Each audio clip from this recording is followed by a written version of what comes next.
Man, this game has been a lot of fun so far. I mean, it's pretty... What the fuck?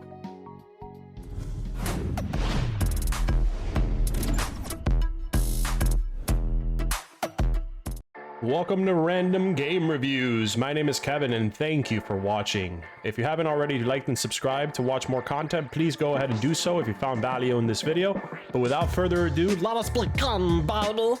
So, Legends of Idleon is a free 2D idle MMO where you build and create your own guild of unique characters who all work together to gather resources, craft items, and defeat bosses. At first, you'll create characters for mining, smithing, and fighting monsters, but as you complete each world, more skills will unlock, like fishing, alchemy, construction, which all give you bonuses across all of your entire guild. And of course, you'll be specializing new characters into each of these new skills. Eventually, you'll be controlling dozens of characters, all with unique classes, equipment, and abilities that you choose.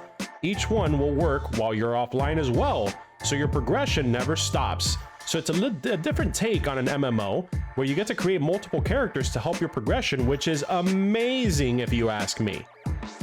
For the character creation process, there really is no wrong choice here, as there are only minor bonuses intended to give you a small starting boost and can be changed freely later in the game as you unlock the ability to discover more star signs. For your first character or two, prioritizing their main stat when choosing a star sign might be best to boost damage for early game progress.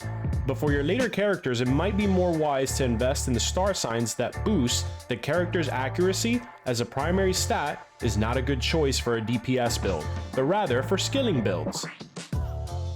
So now to cover star signs. When you first create a character, you have a choice of several starting star signs, but once you reach the top of the big tree, the entrance at Slimes, you can unlock the ability to change your star signs at the telescope.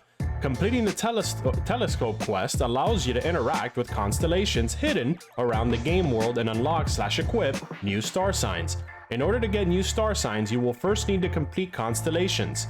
Each constellation gives you a certain amount of points, which you can then spend on unlocking star signs and progress through the star chart. The first thing you should work towards is unlocking Cronus, since that means you can have 2 star signs equipped at once. And now to move on to classes quickly. So there is Archer, Warrior, and Mage. Archers can turn into Bowmen and Hunters. Mages can turn into Shamans and Wizards. Warriors can turn into Barbarians and Squires. I will put a graphic on the screen so you can see what they look like. Now, when you choose these classes, your stats will heavily depend how these classes will be played. But you don't have to worry about that so much at the beginning, you can worry about that later on in the game. Personal favorite of mine, I definitely wanted to play the Shaman. The Shamans looked fun, they specialized in alchemy, and that's just something that I looked forward to doing. Now to cover some items in the game, we got weapons, armor, tools, food, resources, quest items, upgrades, statues, stamps, consumables, miscellaneous items, trophies, obols, and cards. I'll put a graphic on the screen as well so you can see what they look like. Now to cover some stats. So we got strength, agility, wisdom, and luck.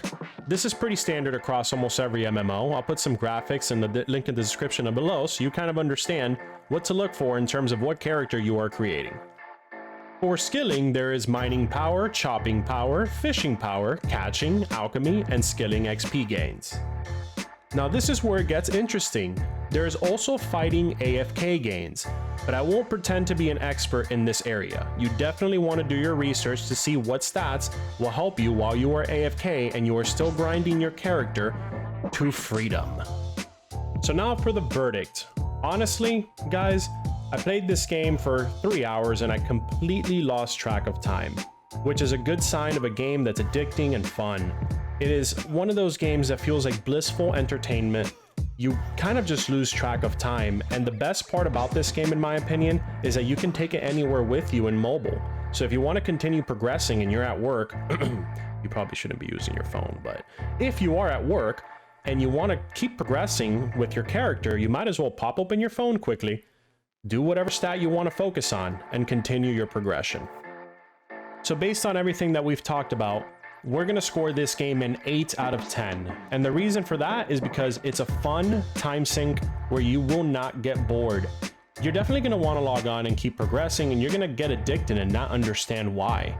But keep in mind, use 3 characters or use multiple characters to progress while you're not playing. That's the best part about this game, guys. And make sure to download it on mobile as well. It's free. You might as well give it a shot.